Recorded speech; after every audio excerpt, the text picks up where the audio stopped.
ನಮಸ್ಕಾರ. 10ನೇ ಅಂತಾರಾಷ್ಟ್ರೀಯ ಯೋಗ ದಿನದ ಶುಭಾಶಯಗಳನ್ನು ಎಲ್ಲರಿಗೂ ತಿಳಿಸುತ್ತಾ, ಆದರ್ಶ ಶಿಕ್ಷಣ ಸಂಸ್ಥೆಯ ಹೊಸಗನ್ನಡ ಪ್ರಾಥಮಿಕ ಶಾಲೆ, ಬಾಜಿರಾವ್ ಮಗ್ದೂಮ್ ಪ್ರೌಢಶಾಲೆ, ಆದರ್ಶ ಸ್ವತಂತ್ರ ಪೂರ್ವ ಹಾಗೂ ಸ್ವತಂತ್ರ ಮಹಾವಿದ್ಯಾಲಯದ ಎಲ್ಲ ಆಡಳಿತ ಮಂಡಳಿ, ಶಿಕ್ಷಕರಿಂದ ಹಾಗೂ ಮುದ್ದು ವಿದ್ಯಾರ್ಥಿನಿಯರ ವತಿಯಿಂದ ಸಮಸ್ತ ನಾಡಿನ ಜನತೆಗೆ ಅಂತಾರಾಷ್ಟ್ರೀಯ ಯೋಗ ದಿನದ ಶುಭಾಶಯಗಳನ್ನು ತಿಳಿಸುತ್ತಾ, ನಮ್ಮ ಆದರ್ಶ ಶಿಕ್ಷಣ ಸಂಸ್ಥೆಯಲ್ಲಿ ಸುಮಾರು 1800 ಮಕ್ಕಳು ವಿದ್ಯಾಭ್ಯಾಸವನ್ನು ಮಾಡ್ತಾ ಇದ್ದಾರೆ. ನಾವು ಮಕ್ಕಳಿಗೆ ಪ್ರತಿ ಶನಿವಾರ ಯೋಗವನ್ನು ಕೂಡ ಕಲಿಸ್ತಾ ಬಂದಿರ್ತೀವಿ ಇಲ್ಲಿಯವರೆಗೆ. ಅದೇ ರೀತಿ 15 ದಿನಕ್ಕೊಮ್ಮೆ ಮೋಟಿವೇಟ್ ಆಗುವಂಗೆ, ಅಂದರೆ ಮಕ್ಕಳಲ್ಲಿ ಬಾಹ್ಯ ಜ್ಞಾನ ಬೆಳವಣಿಗೆಗೋಸ್ಕರ ಚಲೋ ಇರುವಂಥ ಹಾಗೂ PhD ಹಾಗೂ ಅನೇಕ ಬೇರೆ ವಿಷಯಗಳಲ್ಲಿ ಪರಿಣಿತಿ ಹೊಂದಿರೋಂಥ ಶಿಕ್ಷಕರಾಗಲಿ ಅಥವಾ ಬಿಸ್ನೆಸ್ ಮ್ಯಾನ್ಗಳಾಗಲಿ ಅಥವಾ ಕೃಷಿಯಲ್ಲಿ ತಜ್ಞರಾದಂಥ ಕೃಷಿಕರನ್ನು ಕೂಡ ಪ್ರತಿ 15 ದಿನಕ್ಕೊಮ್ಮೆ ತಂದು 1 ತಾಸು ಅಂದರೆ 1 ಅವರ್ ಅವರಿಗೆ ಮೋಟಿವೇಟ್ ಆಗುವಂಥ ಲೆಕ್ಚರ್ಗಳನ್ನು ಕೂಡ ನಮ್ಮ ಮುದ್ದು ವಿದ್ಯಾರ್ಥಿಗಳಿಗೆ ಇಲ್ಲಿವರೆಗೆ ಕೊಡಿಸ್ತಾ ಬಂದಿದ್ದೀವಿ. ಅದೇ ರೀತಿ ನಮ್ಮ ಶಾಲೆಯಲ್ಲಿ ಅತ್ಯಂತ ನುರಿತ ಶಿಕ್ಷಕರಿಂದ ಹೊಂದಿದ್ದಾರೆ. ಸುಮಾರು 10ನೇ ರಿಸಲ್ಟ್ ನಾವು ಯಾವಾಗ ಕೂಡ ನಮ್ಮ ಚಿಕ್ಕೋಡಿ ಜಿಲ್ಲೆಯಲ್ಲಿ ಟಾಪ್ ಹಾಗೂ ಹೋಸಲ ರಾಜ್ಯದಲ್ಲಿ 5ನೇ ರ್ಯಾಂಕ್ ಬರುವಂಥ 5ನೇ ರ್ಯಾಂಕ್ ಕೂಡ ನಮ್ಮಲ್ಲಿ ಮುದ್ದು ವಿದ್ಯಾರ್ಥಿನಿಯರು ಬಂದಿರ್ತಾರೆ. 10ನೇಯಲ್ಲೂ ಕೂಡ 5ನೇ ರ್ಯಾಂಕ್ ಕೂಡ ಬಂದಿರ್ತಾರೆ ನಮ್ಮ ಮುದ್ದು ವಿದ್ಯಾರ್ಥಿನಿ. ಅದೇ ರೀತಿ ನಮ್ಮ ಶಾಲೆಯಲ್ಲೂ ಕೂಡ 400 ಮೀಟರ್ ಟ್ರ್ಯಾಕ್ ಇದೆ. ಸುಮಾರು ನಮ್ಮ ರಾಯಬಾಗ್ ತಾಲೂಕಿನಲ್ಲಿ ಯಾವ ಸ್ಕೂಲ್ ಅಥವಾ ಗೌರ್ಮೆಂಟಲ್ಲಿ ಇಂಥ ದೊಡ್ಡ ಟ್ರ್ಯಾಕ್ ಇಲ್ಲ. ಪ್ರತಿ ವರ್ಷ ನಮ್ಮ ಸ್ಕೂಲಿಂದ ನ್ಯಾಷನಲ್ವರೆಗೆ ವಿದ್ಯಾರ್ಥಿಗಳು ಕ್ರೀಡೆಯಲ್ಲಿ ಕೂಡ ಪಾರ್ಟಿಸಿಪೇಟ್ ಮಾಡ್ತಾ ಇದ್ದಾರೆ. ಮೊನ್ನೆ ನಮ್ಮ ಕಾಲೇಜಿನ ವಿದ್ಯಾರ್ಥಿಯೊಬ್ಬನು ನ್ಯಾಷನಲ್ ಲೆವೆಲ್ ಕುಸ್ತಿ ಪಟುವಾಗಿ ಹೊರಹೊಮ್ಮಿದ್ದಾರೆ. ಅದೇ ರೀತಿ ನಮ್ಮ ಸ್ಕೂಲಲ್ಲಿ ಕೂಡ NCC ಇದೆ. ಅತ್ಯಂತ ಉತ್ತಮ ರೀತಿಯಲ್ಲಿ NCC ಕೂಡ ನಾವು ಆರ್ಗನೈಸೇಷನ್ ಮಾಡ್ತಾ ಬಂದಿದ್ದೀವಿ. ಅದೇ ರೀತಿ ಈ ಮಿಲಿಟರಿ ಸೈನ್ಯ ಕ್ಯಾಂಪ್ಗಳು ಕೂಡ ನಮ್ಮ ಸ್ಕೂಲ್ ವತಿಯಿಂದ ಆರ್ಗನೈಸೇಷನ್ ಮಾಡ್ತೀವಿ ಫ್ರೀ ಆಫ್ ಕಾಸ್ಟ್. ಯಾಕಂದ್ರೆ ಅದೊಂದು ಸಮಾಜ ಸೇವೆ ಕೆಲಸ ಅನ್ನೋ ಒಂದು ಉದ್ದೇಶದಿಂದ. ಅದೇ ರೀತಿ 400 ಮೀಟರ್ ಟ್ರ್ಯಾಕ್ ಇರೋದ್ರಿಂದ ನಮ್ಮ ಸ್ಕೂಲ್ನಲ್ಲಿ 200 ಜನ ಹುಡುಗರು ಮಿಲಿಟರಿ ಸಿಲೆಕ್ಷನ್ ಇದ್ದ ಟೈಮ್ನಲ್ಲಿ 200 ಜನ ವಿದ್ಯಾರ್ಥಿಗಳು ಟ್ರೈನಿಂಗ್ ತಗೋತಾರೆ. ನಮ್ಮ P ಟೀಚರ್ ಅದನ್ನು ಕೂಡ ಟ್ರೈನಿಂಗ್ ಕಂಡಕ್ಟ್ ಮಾಡಿರ್ತಾರೆ. ಇದೇ ರೀತಿ ನಾನಾ ಆಕ್ಟಿವಿಟೀಸ್ ಚಟುವಟಿಕೆಗಳನ್ನ ನಮ್ಮ ಶಾಲೆಯಲ್ಲಿ ಮಾಡ್ತೀವಿ. ತಿನಿಸಿನ ಸಂತೆಯನ್ನು ಕೂಡ ನಡೆಸುತ್ತೇವೆ. ಮಕ್ಕಳಿಂದ ತಯಾರು ಮಾಡಿದಂಥ ತಿನಿಸುಗಳನ್ನು ಮಾರಾಟ ಮಾಡಿ ಅದರಿಂದ ಅವರ ಉದ್ಯೋಗ ಯಾವ ರೀತಿ ಮಾಡಬೇಕು ಅದನ್ನು ಕೂಡ ವರ್ಷದಲ್ಲಿ 2-3 ಸಲ ನಮ್ಮಲ್ಲಿ ಕಾರ್ಯಕ್ರಮ ಆರ್ಗನೈಸೇಷನ್ ಮಾಡ್ತಾರೆ. ಅದೇ ರೀತಿ ಫ್ಯಾಷನ್ ಡಿಸೈನಿಂಗ್, ಫ್ಯಾಷನ್ ಟ್ರೈನಿಂಗ್, ಅದೇ ರೀತಿ ಎಲ್ಲ ರೀತಿಯ ಆಟಿಕೆ ವಸ್ತುಗಳು, ಎಲ್ಲ ರೀತಿಯ ಆಟವನ್ನು ಕೂಡ ನಮ್ಮ ಸ್ಕೂಲಲ್ಲಿ ಕಲಿಸುತ್ತಾರೆ.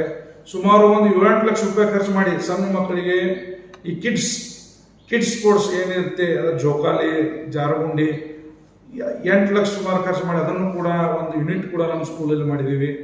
ಅದೇ ರೀತಿ ಈ ವರ್ಷದಿಂದ ಒಂದು ಹೊಸ ಪ್ರಯೋಗ, ಎಲ್ಲ ಸ್ಕೂಲಲ್ಲಿ ಪಾಠಿಯನ್ನು ಮರೀತಿದ್ದಾರೆ ಮಕ್ಕಳು. ಆದರೆ ನಾವು ಈ ವರ್ಷ 4ನೇವರೆಗೆ ಕಂಪಲ್ಸರಿ ಪಾಠಿ ತರಲಿಕ್ಕೆ ಆದೇಶವನ್ನು ಮಾಡಿದ್ದೀವಿ. ಯಾಕಂದರೆ ಇದೊಂದು ನೋಡಿದರೆ ತಾಯಿ ತಂದೆಗೆ ಖರ್ಚಿನ ಹೊರೆ ಕೂಡ ಕಡಿಮೆ. ಯಾಕಂದರೆ ಒಂದು ಪೇಜ್ ಬರೆದ್ರೆ ಪಾಠಿಯನ್ನು ಕೂಡ ಈ ವರ್ಷ ನಾವು 4ನೇವರೆಗೆ ತರಲಿಕ್ಕೆ ಕಂಪಲ್ಸರಿ ಮಾಡಿದ್ದೀವಿ. ಇದರಿಂದ ಒಂದು 2-3 ಲಾಭಗಳಿದೆ ಪಾಠಿಯಿಂದ. ಮೊದಲನೇದಾಗಿ ನಾವು ಪೇಪರ್ ಹೆಂಗೆ ಯೂಸ್ ಮಾಡ್ತೀವಿ, ಈ ಪೇಪರ್ ಹೆಂಗೆ ತಯಾರಾಗ್ತೈತೆ ಅಂದರೆ ನಮ್ಮ ನೈಸರ್ಗಿಕ ಗಿಡಮೂಲಿಕೆಗಳನ್ನು ಕಳೆದ ಅದರಿಂದನೇ ಪೇಪರ್ ತಯಾರು ಮಾಡಿ ಆ ಪೇಪರ್ ವೇಸ್ಟ್ ಮಾಡಿ ಹರಿದು ಹೋಗಿರುವಂಥ ಕೆಲಸ ಕೂಡ ಆಗ್ತಾ ಇದೆ. ಅದನ್ನು ಅಂದರೆ ಪ್ರಕೃತಿ ಸಂರಕ್ಷಣೆ ಕೂಡ ಇದರಲ್ಲಿ ಆದಂಗೆ. ಅದೇ ರೀತಿ ಬಡ ವಿದ್ಯಾರ್ಥಿಗಳಿಗೆ ಬುಕ್ಕದ ಹೊರೆ ಆಗಬಾರ್ದು ಅನ್ನೋ ಉದ್ದೇಶದಿಂದ ಕೂಡ ಇದನ್ನು ಅಡಾಪ್ಟ್ ಮಾಡಿದ್ದೀವಿ. 3ನೇದಾಗಿ ಮೊಬೈಲ್ ಬಳಕೆ, ಸಣ್ಣ ಮಕ್ಕಳಲ್ಲಿ ಅತ್ಯಂತ ಮೊಬೈಲ್ ಬಳಕೆ ಆಗೋದನ್ನು ತಡೆಗಟ್ಟಲು ಹಳೆಯ ಕಾಲದ ಪದ್ಧತಿ ಪ್ರಕಾರ ಶಿಕ್ಷಣವನ್ನು ನೀಡುವ ವ್ಯವಸ್ಥೆಯನ್ನು ಕೂಡ ಈ ನಮ್ಮ ಸಂಸ್ಥೆಯವರು ಈ ಸಲದಿಂದ ಪ್ರಾರಂಭ ಮಾಡಿದ್ದಾರೆ. ಇದಕ್ಕೆ ತಂದೆ ತಾಯಿಯವರು ಕೂಡ ಸಪೋರ್ಟ್ ಮಾಡಬೇಕು. ಯಾಕಂದ್ರೆ ಮೊದಲಿನ ಕಾಲದ ಪದ್ಧತಿ ಏನಿದೆ ಅದನ್ನು ಅದನ್ನು ಕೂಡ ಮಿಶ್ರ ಮಾಡಿ ಹೊಸ ಸಿಲೆಬಸ್ ಮಾಡ್ಕೊಂತ ಹೋದ್ರೆ ನಾವು ಎಲ್ಲರೂ ಜೀವನ ಮಾಡಲಿಕ್ಕೆ ಸಾಧ್ಯ ಇದೆ. ಅತಿಯಾದ ಹೈಫೈ, ಅತಿಯಾದ ಹೊಸ ಶಿಕ್ಷಣ ನೀತಿಯನ್ನು ಅನುಸರಿಸಿದರೆ ನಮ್ಮ ಮಕ್ಕಳಿಗೆ ಅಷ್ಟೊಂದು ಪ್ರಯೋಜನಕಾರಿ ಆಗೋದಿಲ್ಲ. ಅದಕ್ಕೆ ದಯಮಾಡಿ ತಂದೆ ತಾಯಿಯವರು ಕೂಡ ಶಾಲೆಯಲ್ಲಿ ನೀಡಿದಂಥ ಇನ್ಸ್ಟ್ರಕ್ಷನ್ ಇರ್ಬೋದು, ಸಂದೇಶವನ್ನು ಕೂಡ ಅವರು ಕೂಡ ಕಂಪಲ್ಸರಿ ಪಾಲನೆ ಮಾಡಬೇಕಂತೇಳಿ ತಂದೆ ತಾಯಿಯು ಕೂಡ ಈ ಸಂದರ್ಭದಲ್ಲಿ ವಿನಂತಿಸುತ್ತಾ, ಪ್ರತಿಯೊಬ್ಬರದು ಮೊಬೈಲ್ ನಂಬರನ್ನು ಕಲೆಕ್ಟ್ ಮಾಡಿ ಅವರಿಗೆ ಮೆಸೇಜ್ ಹಾಗೂ ಮಾರ್ಕ್ಸ್ ಕಾರ್ಡ್ ಕೂಡ ಪ್ರತಿ ಮೊಬೈಲ್ನಲ್ಲಿ ಮೆಸೇಜ್ ಹೋಗುವಂಥ ಸಿಸ್ಟಮನ್ನು ಕೂಡ ನಮ್ಮ ಸ್ಕೂಲಲ್ಲಿ ಮಾಡಿದ್ದೇವೆ. ಅದೇ ರೀತಿ ಪ್ರತಿಯೊಬ್ಬ ವಿದ್ಯಾರ್ಥಿಯ ಬಯೋಡೇಟಾ ಆನ್ಲೈನ್ ಈಗೆಲ್ಲ ಸ್ಕೂಲಲ್ಲಿ ಬುಕ್ಕಲ್ಲಿ ಇರುತ್ತದೆ. ಆದರೆ ನಾವು ಈ ವರ್ಷದಿಂದ ಕಂಪ್ಯೂಟರೈಸೇಷನ್ ಅದೊಂದು ಸಾಫ್ಟ್ವೇರ್ ಡೆವಲಪ್ ಮಾಡಿಸಿ ಆ ಸಾಫ್ಟ್ವೇರ್ ಮುಖಾಂತರ ನೀನೆಲ್ಲ ಫೀಡಪ್ ಮಾಡಿದ್ದೀವಿ. ಆ ತಂದೆ ತಾಯಿಯವರು ಕೂಡ ಮೆಸೇಜ್ ಅವ್ರದ್ದು yearly class, monthly, weekly test ಎಲ್ಲ ಅವರಿಗೆ ಕೂಡ ಏನು ವಾಟ್ಸಪ್ ಮುಖಾಂತರ ಅಥವಾ ಮೆಸೇಜ್ ಮುಖಾಂತರ ಹೋಗುವಂಥ ವ್ಯವಸ್ಥೆಯನ್ನು ಕೂಡ ಈ ವರ್ಷದಿಂದ ಅಳವಡಿಸಿದ್ದೇವೆ. ಅದೇ ರೀತಿಯಾಗಿ ಈ ಒಂದು ಹಳ್ಳಿಯ ಪ್ರದೇಶದಲ್ಲಿ ಇಷ್ಟು ದೊಡ್ಡ ಸಂಸ್ಥೆಯನ್ನು ಕಟ್ಟಿರುವಂಥ ನಮ್ಮ ಸಂಸ್ಥೆಯ ಸಂಸ್ಥಾಪಕರು ನಮ್ಮ ತಂದೆಯವರಾದಂಥ ಯರಗೋಡು ಪಾಟೀಲ್ ಆಗಿರ್ಬೋದು, ಹಾಗೂ ಎಲ್ಲ ಡೈರೆಕ್ಟರ್ ಮಂಡಳಿ ಕೂಡ ಹಗಲಿ ರಾತ್ರಿ ಈ ಸಂಸ್ಥೆಗೆ ಶ್ರಮಿಸುತ್ತಾ ಬಂದಿದ್ದಾರೆ. ಅವರ ಕೈಲಾಗದ ಸಹಾಯವನ್ನು ಕೂಡ ಅವರು ಮಾಡ್ಕೊತ ಬಂದಿದ್ದಾರೆ. ಅದೇ ರೀತಿ ನಮ್ಮ ಸುತ್ತಮುತ್ತಲಿನ ಶಾಸಕರು, MLC, MP ಅವರು ಕೂಡ ನಮ್ಮ ಸಂಸ್ಥೆಗೆ ಅನುದಾನವನ್ನು ಇಲ್ಲಿವರೆಗೆ ನೀಡ್ತಾ ಬಂದಿದ್ದಾರೆ. ಕಟ್ಟಡ ಕಟ್ಟಲಿಕ್ಕಾಗಲಿ ಅಥವಾ ಗ್ರೌಂಡ್ ಡೆವಲಪ್ಮೆಂಟ್ ಮಾಡಲಿಕ್ಕಾಗಲಿ. ಅದೇ ರೀತಿ ಶುಗರ್ ಫ್ಯಾಕ್ಟ್ರಿ, ಉಗಾರ್ ಶುಗರ್ಸ್ ಇರ್ಬೋದು, ವೆಂಕಟೇಶ್ವರ್ ಪವರ್ ಪ್ರಾಜೆಕ್ಟ್ ಬೇಡಿಕೆ ಇರ್ಬೋದು, ಅನೇಕ ಶುಗರ್ ಸಕ್ಕರೆ ಕಾರ್ಖಾನೆಗಳು ಕೂಡ ತಮ್ಮ ಧನ ಸಹಾಯವನ್ನು ನಮ್ಮ ಸಂಸ್ಥೆಗೆ ನೀಡಿದ್ದಾರೆ. ಅದೇ ರೀತಿಯಾಗಿ ವೈಯಕ್ತಿಕವಾಗಿಯೂ ಕೂಡ ನಮ್ಮ ಗ್ರಾಮದವರು, ಸುತ್ತಮುತ್ತಲಿನ ಗ್ರಾಮದವರು ಕೂಡ ನಮ್ಮ ಸಂಘ ಸಂಸ್ಥೆಗೆ ಧನ ಸಹಾಯವನ್ನು ಮಾಡಿರ್ತಾರೆ. ಅದೇ ರೀತಿಯಾಗಿ ಹಳೆಯ ಕಲಿತು ಹೋದಂಥ ವಿದ್ಯಾರ್ಥಿಗಳು ನಮ್ಮ ಸ್ಕೂಲಲ್ಲಿ ಕಲಿತು ಡಬಲ್ PhD ಮಾಡಿದವರು ಇದ್ದಾರೆ, MBBS ಮಾಡಿದವರು ಇದ್ದಾರೆ, MD ಮಾಡಿದವರು ಇದ್ದಾರೆ, IFSS ಆದವರು ಇದ್ದಾರೆ. ಅದೇ ರೀತಿ ಇನ್ನು ಮುಂದಿನ ಕನಸು ನಮ್ಮ ಸ್ಕೂಲಲ್ಲಿ ಕಲಿದಂಥ ವಿದ್ಯಾರ್ಥಿಗಳು ಕೂಡ IAS ಆಗಬೇಕು ಅನ್ನೋ ನಮ್ಮದು ಆಸೆ, ಅಭಿಲಾಷೆ ನಮ್ಮ ಸಂಘ ಸಂಸ್ಥೆಯದು. ಅದೇ ರೀತಿ ಹಳೆಯ ವಿದ್ಯಾರ್ಥಿಗಳು ಕೂಡ ನಮ್ಮ ಶಾಲೆಗೆ ಅತ್ಯಂತ ಧನ ಸಹಾಯ ಇರ್ಬೋದು, ಅಥವಾ ಕುಡಿಯುವಂಥ ನೀರಿನ ವ್ಯವಸ್ಥೆ ಮಾಡಿರ್ಬೋದು. ಕೆಲವೊಬ್ಬರು RO ಫಿಲ್ಟರ್ನು ಕೂಡ ನಮ್ಮ ಸಂಸ್ಥೆಯಲ್ಲಿ ಕುಂಚಿಕೊಂಡಿದ್ದಾರೆ. ಕೆಲವೊಬ್ಬರು ಬೆಂಚಸ್ಸು, ಆಮ್ಯಾಗ ಗ್ರೀನ್ ಬೋರ್ಡು, ಆಮ್ಯಾಗ ಪ್ರೊಜೆಕ್ಟ್ರು, ನಾನಾ ರೀತಿ ಹೆಲ್ಪನ್ನು ಮಾಡಿದಂಥ ಹಳೆಯ ವಿದ್ಯಾರ್ಥಿಗಳಿಗೂ ಕೂಡ ನಮ್ಮ ಸಂಘದ ವತಿಯಿಂದ, ನಮ್ಮ ಸಂಸ್ಥೆ ವತಿಯಿಂದ ಅವರಿಗೂ ಕೂಡ ಅಭಿನಂದನೆಗಳು ಸಲ್ಲಿಸುತ್ತಾ, ಅದೇ ರೀತಿ ಇನ್ನು ಮುಂದಿನ ದಿನಮಾನದಲ್ಲಿ PUC ಈಗಾಗಲೇ ನಾವು ಸೈನ್ಸು ಮತ್ತು ಕಾಮರ್ಸು ಮತ್ತು ಆರ್ಟ್ಸ್ ಮಾಡಿದ್ದೀವಿ. ಮುಂದಿನ ದಿನಮಾನದಾಗ ಸೈನ್ಸ್ ಅತ್ಯಂತ ಕಡಿಮೆ ಫೀಯಲ್ಲಿ ಸೈನ್ಸ್ ಕಾಲೇಜನ್ನು ಮಾಡಬೇಕು ಅನ್ನೋ ಒಂದು ಉದ್ದೇಶ ಇಟ್ಟುಕೊಂಡು ಆ ಥರದ ಇನ್ಫ್ರಾಸ್ಟ್ರಕ್ಚರ್ ಏನು ಬೇಕು ಅದನ್ನು ಈಗಾಗಲೇ ನಾವು ರೆಡಿ ಮಾಡ್ತಾ ಇದ್ದೀವಿ. ಇನ್ನು 1 ವರ್ಷ ಆಗಲಿ ಅಥವಾ ಅದಕ್ಕಿಂತ ಮುಂದಿನ ವರ್ಷ ನಾವು ಸೈನ್ಸ್ ಕಾಲೇಜ್ ಕೂಡ ಇಲ್ಲಿ ಪ್ರಾರಂಭ ಮಾಡ್ತೀವಿ.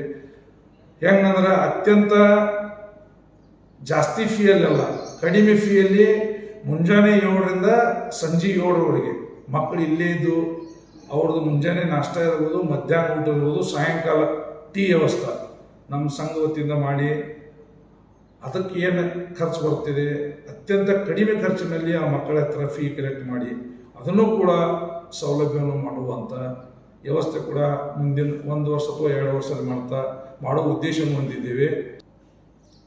ನಮ್ಮ ಸ್ಕೂಲಲ್ಲಿ ಕಲಿತಂಥ ವಿದ್ಯಾರ್ಥಿಗಳು ಅತ್ಯಂತ ಹೆಚ್ಚಿನ ರೀತಿಯಲ್ಲಿ ಗೌರ್ಮೆಂಟ್ ಜಾಬ್ ಇರ್ಬೋದು, ಸಾಮಾಜಿಕ ಜೀವನದಲ್ಲಿರ್ಬೋದು, ಅಥವಾ ಉದ್ಯೋಗ ಜಗತ್ತದಲ್ಲಿರ್ಬೋದು ಅತ್ಯಂತ ಯಶಸ್ವಿಯಾಗಿ ಬೆಳಿಬೇಕು. ಅವ್ರಿಗೊಂದು ಸಂಸ್ಕಾರ, ಉತ್ತಮ ರೀತಿಯಿಂದ ಸಂಸ್ಕಾರ ಕೊಟ್ಟು ಒಬ್ಬ ಭಾರತ ದೇಶದ ಹೆಮ್ಮೆಯ ಪ್ರಜೆಯಾಗಿ ಬದುಕಬೇಕು ಅನ್ನೋದೇ ನಮ್ಮ ಸಂಸ್ಥೆಯ ಒಂದು ಗುರಿ. ಈ ಗುರಿ ಸಲುವಾಗಿ ನಾವು ನಾನಾ ರೀತಿಯ ಕಾರ್ಯಕ್ರಮ ಹಿಂದೂ ಮಾಡ್ತಾ ಇದ್ದೀವಿ, ಇನ್ನು ಮುಂದಿನ ದಿನಮಾನದಾಗ ಮಾಡ್ಕೊತ ಬರ್ತಾ ಅಂತ ಹೇಳ್ತೀವಿ. ಅದೇ ರೀತಿ ಇವತ್ತಿನ 10ನೇ ಅಂತಾರಾಷ್ಟ್ರೀಯ ಯೋಗ ದಿನ. ಯೋಗ ಅನ್ನೋದು ಒಂದು ಧ್ಯೇಯಕ್ಕೆ ಅತ್ಯಂತ ಮಹತ್ವವಾದ ಮತ್ತು ನಮ್ಮ ಜೀವನಕ್ಕೆ ಅತ್ಯಂತ ಮಹತ್ವವಾದ ಒಂದು ವಿಷಯ. ಇಲ್ಲಿಯವರೆಗೆ ಯೋಗದ ಯಾರೂ ಅಷ್ಟು ಮಹತ್ವ ತಿಳ್ಕೊಂಡಿದ್ದಿಲ್ಲ. ಆದರೆ ನಾನು ಕೂಡ ಒಬ್ಬ ಡೈಲಿ 20 ನಿಮಿಷ ಯೋಗ ಮಾಡುವಂಥ ವ್ಯಕ್ತಿ. ಯಾವ ದಿನ ನಾವು ಯೋಗ ಮಾಡುತ್ತೇವೆ ಆ ದಿನ ನಮ್ಮ ಜೀವನ ನಮ್ಮದು ಅತ್ಯಂತ ಯಶಸ್ವಿಯಾಗಿ ಹೋಗುತ್ತದೆ. ಯಾವ ದಿವಸ ನಾವು ಯೋಗ ಮಾಡಲ್ಲ ಆ ದಿನ ನಮ್ಮದು ಅಷ್ಟೊಂದು ಯಶಸ್ವಿಯಾಗಿ ಹೋಗಲ್ಲ. ಅದಕ್ಕೆ ಕಾರಣ ಅಂದ್ರೆ ನಮ್ಮಲ್ಲಿ ಹುಮ್ಮಸ್ ಕಡಿಮೆ ಆಗಿರ್ತದೆ ಆ ದಿವಸ.